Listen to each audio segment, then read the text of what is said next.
Okay, let's unpack this. If you're navigating the crypto world, especially right now, I mean, today is June 11th, 2025, the sheer volume of news, it's pretty overwhelming. It really is. Market predictions, regulatory stuff, new projects launching. Yeah, Yeah, keeping up is tough. it's a constant flood, and that's exactly why we're doing this deep dive. Mm-hmm. We've gathered a stack of sources, specifically articles from CoinMarketCap contributors and their news feeds, all published today, June 11th. Right, so it's a real-time snapshot. We're looking at what's hitting the wires literally right now. Exactly. And our mission here is simple. Dive into this specific stack, pull out the most interesting insights and key information reported in these sources. Give you a clear picture of what these voices are saying is moving the needle today. Cut through some of that noise. Precisely. Ready to jump in? Let's do it. All right, so starting high level, market sentiment. We pulled a piece from Cointelegraph, features Michael Saylor. Ah, Saylor. Always gets attention. Right, and the framing in this article is, well, pretty striking. It says he's rejecting pro-crypto winter fears. Yeah, the quote is something like, Bitcoin is past that phase. He seems quite dismissive of the idea. Past that phase, and the article doesn't stop there, does it? It mentions his prediction. Oh, yeah, the big one. It says he predicts Bitcoin is going to $1. $1 million.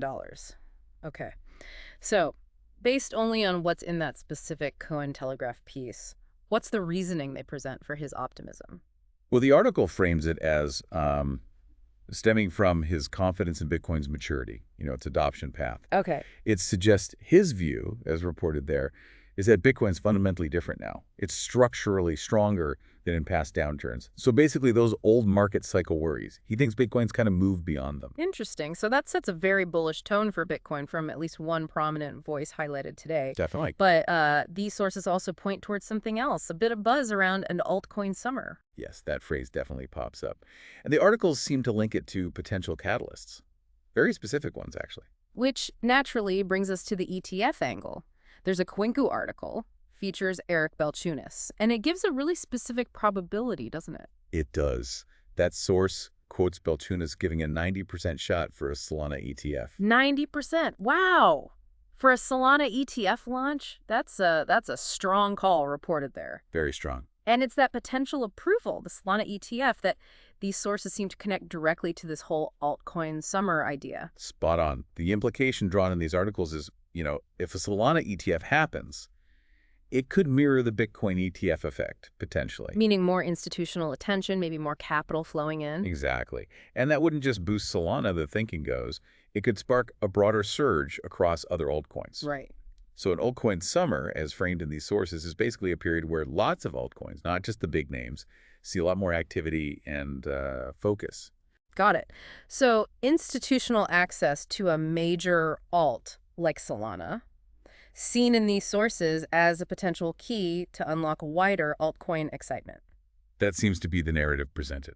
Okay, and that leads us nicely into some of the specific altcoin activity that's highlighted in our source stack today. Yeah, the hunt for the next big thing, or even just solid projects, it never stops. The sources reflect that. There's a CFN article, for instance. It talks about the search for the best crypto to invest. Right, and it tackles that challenge head on. It mentions, thousands of tokens flooding the market. How do you even start? And it highlights that difficulty separating hype from actual opportunity. That's the phrasing used. Which is the core challenge for many investors, isn't it? Absolutely. And just to illustrate that point, that sheer variety and the source mentions one specific token. Yeah, points to Arctic Pablo, mentions a price target of 0.008 ounce. Now, this is used more as an example within that article's context, right? An illustration of people trying to find value in this crowded space. Exactly. It shows how contributors are constantly highlighting specific projects, looking for potential movers, even while acknowledging how difficult the overall search is. Okay. So moving from that kind of market speculation and opportunity hunting, let's look at actual infrastructure builds. We've got news on Ripple's XRPL. Crypto Potato has an article on that. Ah, yes, the EVM-compatible sidechain. What's the news there? Is it about timing? The article gives the specific timing for the launch, yes. But crucially, it also quotes the goal behind it. Which is? Facilitating the biggest onboarding of users and projects in the XRP ecosystem. That's the stated aim. Wow, biggest onboarding. So, clear strategic play, make XRPL compatible with the Ethereum virtual machine. Right, EVM. Tap into that huge pool of developers and existing projects. So they're aiming to attract a massive wave of users and builders who already know the Ethereum environment. That sounds pretty significant. It's framed in that source as a major move for interoperability, yeah. Trying to really grow their ecosystem by connecting with the dominant smart contract platforms, tooling, and community. Makes sense. And there's another altcoin example here, finding a specific niche. Wallet Investor has a piece on BitTorrent, BTT. Right, BTT. Where does that source say BTT is getting traction?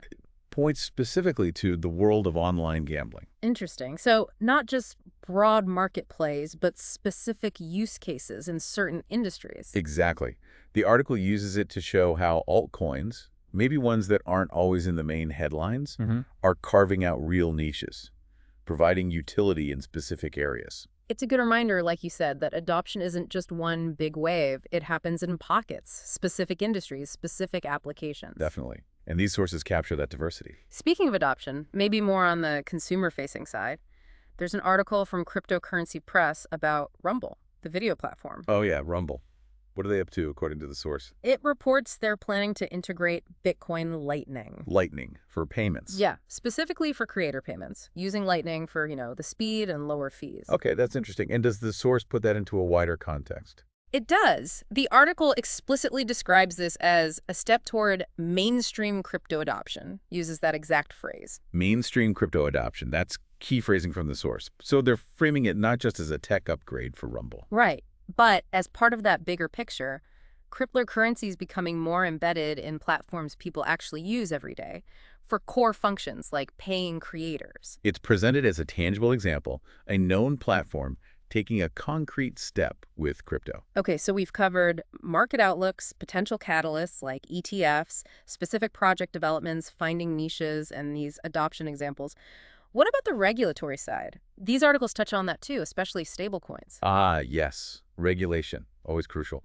There's a Crypto Newsland article focusing on the Bank of Korea. The central bank? What's happening there? Well, the source says the governor's meeting with bank chiefs. High-level stuff. And the purpose of this meeting, according to the article? To discuss stablecoin risks, and specifically their impact on financial system control. Impact on financial system control. Wow, that phrase from the source. It really tells you where the central bank's head is at. It's not just consumer risk, it's systemic. Absolutely. It underlines their core mandate, maintaining stability and control over the broader financial system. How do these new digital assets fit in or potentially disrupt? And the source mentions something else happening in Korea related to this, a legislative angle. Yeah, it notes there's a new law that might allow fintech firms to issue won stablecoins. So stablecoins pegged to the Korean won. Okay, so potentially a pathway for regulated, domestically pegged stablecoins. That sounds like progress, maybe. But what's the Bank of Korea's reaction based only on what this source reports? The source is quite clear. It says the central bank has concerns about this possibility. Concerns. Interesting. So you have potential legislative movement allowing these things, but the central bank, the main regulator, is explicitly reported as having reservations. Exactly. It really paints a picture of that tension, doesn't it? Between enabling innovation and the regulatory duty to manage risk and maintain control. This source highlights that dynamic very clearly. It shows that even as frameworks might be developing, the established authorities, at least according to this report, are proceeding with significant caution, particularly around stablecoins and their systemic impact. That's the takeaway from that piece, definitely. Okay, so let's zoom out for a second. We've looked at all these pieces, this snapshot from today, June 11th, 2025. What's the overall picture these sources paint when we put them together? Well, we've definitely pulled out some fascinating and sometimes contrasting threads. You've got these really bold predictions like Saylor's $1 a Bitcoin call. Right, and then potential major catalysts like that high probability Solana ETF mentioned tied into these altcoin summer narratives. Then there's the concrete building happening. Infrastructure like the XRPL sidechain launch with those huge onboarding ambitions. And real-world integration steps like Rumble bringing in Bitcoin Lightning for payments, framed as mainstream adoption. Plus, we touched on the micro-level stuff, the ongoing hunt for opportunities like that Arctic Pablo example, and how other coins like BTT are finding specific niches like online gambling. And layered over all of that is the regulatory piece, those crucial, very cautious discussions happening at the central bank level about stablecoins, risk, and financial control.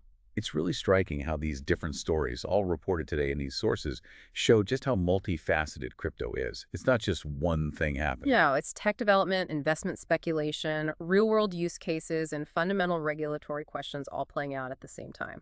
This snapshot really captures that dynamism. A true slice of a space that's just constantly evolving, seen through what these specific reports chose to highlight today. Absolutely. So when you reflect on everything we've pulled from these specific sources just from today, you see this massive ambition, right? A $1 ever Bitcoin, huge ecosystem growth plans. Yeah, big visions. But then you also see this very careful consideration, highlighted by things like the Bank of Korea meeting focusing squarely on stablecoin risks and control. It's that classic tension, innovation pushing forward, regulation trying to keep pace and ensure stability.